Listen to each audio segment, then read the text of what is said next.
ভিন রাজ্যে গিয়ে খুন যুবক, এমনটাই অভিযোগ করেছে পরিবার। মালদা মানিকচকের নাজিপুর গ্রাম পঞ্চায়েতের লস্করপুর এলাকার বাসিন্দা প্রকাশ মহালদার 2 মাস আগে কাজের খোঁজে যান কেরলে। মাছ বিক্রি করে দিন গুজরান করতেন তিনি। গ্রামের বাড়িতে পরিবারে রয়েছে স্ত্রী সহ 3 সন্তান। বৃদ্ধ বাবা মার খরচ চালাতেন ভিন রাজ্য থেকে।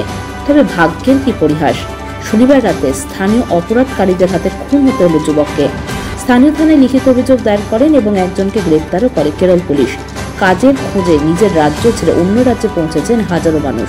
ভিন রাজ্যে কাজ করতে গিয়ে কেউ পড়েছেন মৃত্যুর কবলে, আবার কেউ বা হচ্ছে নিখোঁজ। ফলে দুশ্চিন্তায় ভুগছেন সকলে। এ প্রসঙ্গে মৃতার বাবা হাবলু মহালদার জানান, ছেলের রোজগারেই চলত সংসার। এরকম ঘটনায় শোকাহত পরিবার। প্রশাসনের কাছে আইনি ব্যবস্থার মধ্যে দিয়ে কঠোর থেকে কঠোরতম শাস্তির দাবি জানাচ্ছেন পরিবারের সকলে এবং শীঘ্রই যাতে দেহ গ্রামের বাড়িতে আনা হয় তার ব্যবস্থা করার জন্য অনুরোধ প্রশাসনের কাছে। এখান থেকে গেছে কাজ করতে কেরালা 2 মাস আগে। তারপরে হয়তো লেবার কাজ পেল না, মাছ নিয়ে মাছ বিক্রি করতো ওই কেরালা দানাপুরি। তারপরে ওইখানে মাছ পড়ে গেল, ওখানকার স্থানীয় লোক 2 জনা মাছ বিক্রি করতে গোড়াও সাইডে। হ্যাঁ, আজ ধমকি দিয়েছিল মাছ বিক্রি করতে হবে না। চাকু নিয়ে মেরেছে আমার ছেলে প্রকাশ মহালদার। এখন বর্তমানে কোথায় রয়েছে?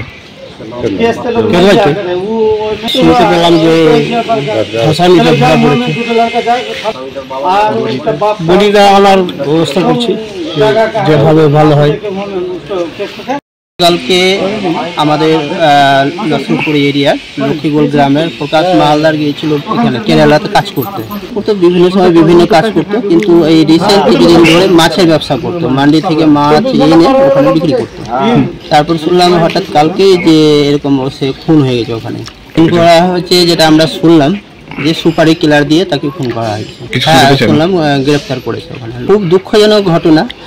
যদি এরকম ঘটনা ঘটতে থাকে তাহলে বিভিন্ন রাজ্যের যে বিভিন্ন মানুষ বিভিন্ন জায়গায় যে কাজ করে, তাহলে এখন মানে ভয় পাবে অন্য রাজ্যে গিয়ে, যে কোনো রাজ্যেই হোক কাজ করতে গিয়ে সাংঘাতিকভাবে ভয় পাবে যে যাবো কি যাবো না, বা অন্য রাজ্যের মানুষ এখানে আসবে কিনা, এরকম একটা পরিস্থিতি, মানে ভয়ের একটা পরিস্থিতি তৈরি হয়ে গেছে এখন।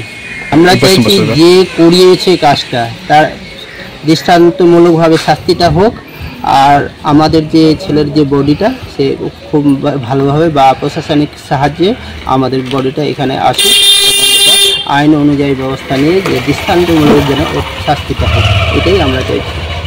এটা খুব দুঃখজনক ঘটনা, মর্মান্তিক ঘটনা, কারণ এটা পশ্চিমবাংলার অহরহ ঘটনা হয়ে দাঁড়িয়েছে। এই সরকারের যারা আজকে মানিকচক ব্লকের নাজিপুর গ্রাম পঞ্চায়েতের লক্ষ্মীপুর এলাকার প্রকাশ মহালদার বলেছিলেন পশ্চিমবাংলায় কাজ না পাওয়াতে বাইরে কেরালা রাজ্যে কাজ করতে গেছে এবং সেখানে তাকে খুন হতে হয়েছে। সে কি ঘটনা আছে কেরালা পুলিশ তদন্ত করছে, শুনেছি অ্যারেস্ট হয়েছে, কিন্তু আজকে ওর পরিবারটাকে কে দেখবে? এই সরকার তার দায় নেবে? আজকে এখানে কাজ না থাকার জন্য বাইরে কাজ করতে যেতে হচ্ছে। তারা মালদার সম্প্রদায়ের লোক মাছ ধরে, সেরকম কিছু ব্যবসা ঠিকঠাক হচ্ছে না বলে বাইরে রাজ্যে কাজ করতে গেছে, এবং এখানে কাজ না পাওয়াতে তার পরিবার বা তার পরিবারের হাতে দুমুঠো অন্ন তুলে দেওয়ার জন্য, ছেলে মেয়েকে পড়াবার জন্য তাকে বাইরের রাজ্যে কাজ করতে গিয়ে খুন হতে হয়েছে। দুঃখজনক। ওই প্রকাশ মহালদারের পরিবারের পাশে আছি, সমবেদনা জানাচ্ছি এবং তার পরিবারকেও তার আত্মার শান্তির কামনায় আছে, তার পরিবারের পাশে থাকার আশ্বাস জানাচ্ছি। কিন্তু এই সরকার এই ঘটনার জন্য দায়ী। কাজ দিতে না পারলে তো স্বাভাবিক, সবচেয়ে বেশি মাইগ্রেন্ট লেবার আজকে পশ্চিমবাংলা থেকে বাইরের রাজ্যে কাজ করতে চাইছে। এই সরকারের ব্যর্থতা, এই তোলামূল দুর্নীতিবাজ কৃষি ভাইপোর ব্যর্থতায় এই অনেক লোক মারা যাচ্ছে। পাথর ছাড়াই প্রতিকার সম্ভব। মালদার প্রাচীনতম ভৃগু বংশ জ্যোতিষী পণ্ডিত এস শাস্ত্রী। দাম্পত্য সমস্যা, বিবাহে বাধা, ব্যবসায় অবনতি, পরীক্ষায় অকৃতকার্যতা, ভাগ্য গণনা, গোষ্ঠী বিচার, ঠিকুচি গোষ্ঠী এবং মৃত্যু ছাড়া সকল সমস্যার সমাধানের জন্য যোগাযোগ করুন জগদম্বা জ্যোতিষ কেন্দ্র, বিবেকানন্দ স্কুলের পাশে, মালদা। মোবাইল 09730278332 অথবা 09332056956।